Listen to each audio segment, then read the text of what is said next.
Kevin anajiandaa kumwoa Loveness.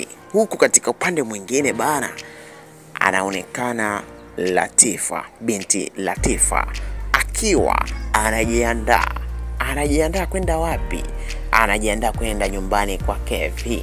Naona ikumbuka kwamba Latifa amekuwa akiyasema maneno kwamba yeye ni mpenzi wake na Kevin na atahakikisha analipambania penzi lake. Ikumbuka kwamba Latifa amemsaliti Dennis.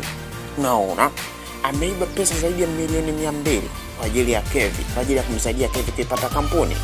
Kwa hiyo leo hii ni kwamba wakati Kevin anajiandaa kumwoa Loveness, huku Latifa naye anajiandaa na safari kuelekea nyumbani kwa Kevin, huku akiwa anaenjoy kwamba sasa huu ndo muda sahihi wa kwenda kuishi na Kevin. Mpenzi mtazamaji, so muhimu zaidi mpenzi mtazamaji, kama umekuwa ukifuatilia movie na kwa hiki ulichoweza kukisikia na unatamani Latifa apitie magumu gani, unatamani Latifa asifanikiwe, basi acha comment yako chini ya hii video. Lakini vile vile unaweza comment kuhusiana na Dennis msaliti.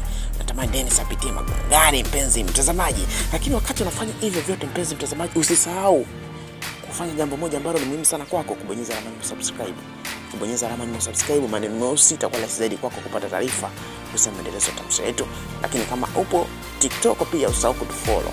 Promota 255 nipo pale TikTok, usahau kutufollow.